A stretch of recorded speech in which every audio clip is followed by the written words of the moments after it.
Chapter 68, Callum. Do you swear to tell the truth, the whole truth, and nothing but the truth? I looked down at the good book under my hand. It was cool, almost cold beneath my fingers. The truth. Which version of the truth would this cross court find acceptable? I do, I replied. Although I spoke quietly, my voice rang out throughout the courtroom. They'd obviously turned my microphone up to a maximum. They didn't want to miss a word, and I didn't want to say a word, afraid that one stray syllable would be the death of my dad. I looked around. The judge sat behind a raised platform. The witness box where I stood was next to the judge's platform, from where we could both look out over the rest of the court. The prosecution lawyer, a hard-faced man called Sean Pingle, sat staring at me. Kalani Adams looked straight ahead, barely blinking. She looked like she was in a world of her own. Mind you, this was her world. It sure wasn't mine. You may be seated, Judge Anderson told me. No, I said, adding as an afterthought, thank you, I'd rather stand. The judge turned away with just the slightest raising of one shoulder. Sean Pingle stood up. I held my breath. Could you state your name for the record, please? Nothing to catch me out there. Or was it? Think. Keep your answers short, Callum. Callum Ryan McGregor. Do you belong to the Liberation Militia? Kalani Adams jumped to her feet. I object, Your Honor. Callum McGregor is not on trial here. It goes to witness credibility, Your Honor, Pingle argued. I'll allow it, the judge replied. Pingle repeated the question. Do you belong to the Liberation Militia? No, I don't, I replied before the last word had died away. So you don't? That's right, I don't. Are you sure about that? Your Honor. Kalani was on her feet again. Move on, Mr. Pingle, Judge Anderson directed. I stole a glance at the jury. Pingle had set me up, and no mistake. By asking me the same question over and over, he'd made it out without saying explicitly that I was lying. I could see the suspicion in the faces of the jury already, and I'd only been asked one question. Admittedly, 3 different ways, but only one question. Does your father belong to the Liberation Militia? I glanced across to where Dad sat. He was looking straight ahead, somewhere years ahead or years behind. No, he doesn't, I replied. Had I waited too long to answer? Had the jury been aware of the slight pause before I spoke? I glanced at them again. 2 of them were writing something down in their notepads. How can you be so sure? Because my father wouldn't hurt a fly. Where's the Liberation Militia would? Pingle asked dryly. Objection, Your Honor. Sustained. My dad doesn't belong to the LM, I repeated. Callum, what's your opinion of the LM? Your Honor, objection? Overruled. The judge didn't even look at Dad's lawyer this time. His eyes were on me. My opinion of the LM? What should I say to that? I looked around. The knots in the public gallery waited for me to answer. So did Dad's lawyer. So did the jury. So did Dad. Any organization that promotes equality between knots and crosses is... My mind went blank. I was starting to panic inside. What should I do now? Knots and crosses should be equal, I tried again. I support anyone who tries to bring that about. I see. And the end justifies the mean, does it? Kalani jumped to her feet again. A yo-yo had nothing on her. Your Honor. Withdrawn, Pingle said with an airly wave of his hand. I glanced at the jury. The statement may have been withdrawn, but it had done its work. Did your father ever mention belonging or joining the LM to you? No. Did your brother Jude ever mention belonging to or joining the LM? No. So no one in your family had anything to do with the planting of the bomb at the Dundale Shopping Center? That's right. And you're sure that no one in your family knew anything about it? That's correct. How many more times? Including you? Including me.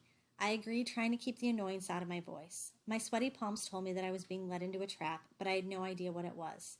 My shirt was beginning to stick to my sweaty body. I wanted to wipe my forehead, but I thought that would make it look too much like I was lying, so I clenched my fists to keep them by my side. Your Honor, my learned colleague has been asking the same question for the last 10 minutes, Kalani snapped. If he has a point, perhaps he could be instructed to get to it sometime soon.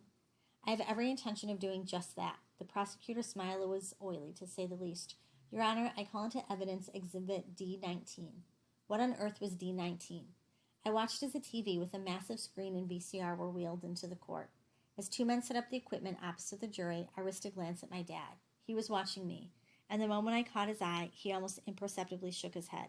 At first I wondered if I imagined it, but he continued to look at me, his eyes burning in mine, and I knew I hadn't.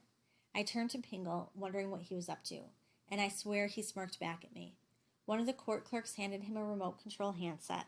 He turned on the TV. I did the same. If my heart was thumping before, it was dive-bombing now. The screen flickered to life. I don't know what I'd been expecting, but the Dundale Shopping Center wasn't it. The video had obviously been made from one of those closed-circuit TV cameras that were dotted all over the center. And with a gasp of pure horror, it suddenly hit me what was coming. Your Honor, the tape has been put together by the police, my office, and 2 independent witnesses from the prominent NOT groups to ensure that what we see today is exactly what was taped on the day of the infamous bombing, Pingle explained. Your Honor, I strenuously object, Kalani began furiously. I haven't had a chance to preview these tapes, and I only acquired them yesterday evening, and I and my colleagues have been working through the night to assemble the footage. Pingle didn't get very far. Your Honor, I must insist on being allowed to view the tapes first before they entered into evidence so that I may have a chance to prepare my defense. Your Honor, there are no precedents to presenting evidence in court not yet seen by the defense. If I can quote, No, you may not, Judge Anderson interrupted. I am well aware of the precedents, Mr. Pingle. You're not the only one who went to law school. My apologies. Your Honor, Kalani tried to bring the judge back to the subject at hand. No, Mrs. Adams, I'll allow it, said Judge Anderson. I will, however, allow the court a recess after the witness has been questioned to give you time for your response. As Kalani sat down, she gave the judge a look that was pure ice. He didn't miss it either. I saw from the slightest tingling of his lips that he was less than pleased. I glared at Kalani. How would antagonizing the judge help my father's case? Now then, Callum, could you please identify the person running out of the Allen & Shepard's fine goods store? There was no mistake. It's me, I whispered. Could you speak up, please? It's me. I didn't mean to shout, but that's how it came out. Can you tell me what you were doing in the Dundale at this time, approximately 10 minutes before the bomb went off? I can't remember. Let's see if I can refresh your memory, said Pingle. He pointed the remote at the TV and pressed fast forward button. The time code at the bottom of the video leapt ahead 7 minutes before he stopped the tape. Is this you entering the Cuckoo's Egg Cafe? I nodded. We needed a verbal response for the court audio tape, the judge told me. Yes, I said. Pingle let the tape play. A few moments later, I could be seen leaving the cafe and pulling Seffi behind me. Although you couldn't hear what was being said, it was obvious that all I wanted to do was get her out of there. The alarm at the shopping center must have gone off then because Seffi started looking around, puzzled. I pulled her toward the nearest exit, and then we both started running. Once we were out of the exit, Pingle fast-forwarded for a couple of minutes, and without warning, there was a white flash from the cafe, and the tape went dark. The silence was damning. Do you still insist that neither you or any member of your family knew anything about the Dundale bomb? Pingle asked scathingly. Yes. I see. In this film, who are you pulling from the Cuckoo's Egg Cafe? Seffi? Persephone Hadley? Kamal Hadley's daughter? Yes. What's your relationship with Persephone Hadley? She's a friend. Someone in the public gallery started to whisper at that. Could you tell this court why you were in such a hurry to get Persephone out of there? I said I'd meet her and I was late. Really? Pingle raised a skeptical eyebrow. When you found her, why didn't you sit down in the cafe with her or go for a stroll around the shops? What was the hurry? I was late and I was afraid her mom would appear at any second, and I wanted to show her something. What? Pingle prompted. I can't remember.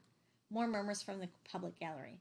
With everything that's happened, I can't remember. It was something silly, a car or a plane or something. Indeed. Yes, I was sweating so much. I was going to have to swim away from the witness box. No further questions, Pingle said, his voice ringing with contempt before he sat down. I hung my head. Forgive me, Dad. I couldn't even look at him. I started to walk down the steps of the witness box. Just a moment, Callum. Kalani's voice brought me back to the present. I looked up. She waved me back into the witness box. I did as directed. Could you describe your relationship with Mrs. Hadley, Persephone Hadley's mother? Kalani asked gently. Mrs. Hadley doesn't like me much. Why do you say that? She told her secretary not to let me into the house. I see. Do you know why? I coughed nervously. Seffi, Persephone was beaten up at school. Mrs. Hadley blamed me. Why, did you do it? No, of course not, I said appalled. Some girls from the year above her did. Pingle rose to his feet. Your Honor, I fail to see the relevance of this line of questioning. Mrs. Adams, Judge Anderson prompted. I'll come to the point, Your Honor, Kalani smiled. Callum, what would you have done if Persephone had been in the cafe with her mother? How should I know that answer? Think. I would have waited until Seffi was alone before trying to speak to her. But that might have taken a while. I faked a nonchalant shrug. I wanted to show Seffi what was outside, but it wouldn't have been the end of the world if I hadn't. I would have waited until she was alone. I wasn't in a hurry. Thank you, Callum. Kalani smiled at me. That will be all.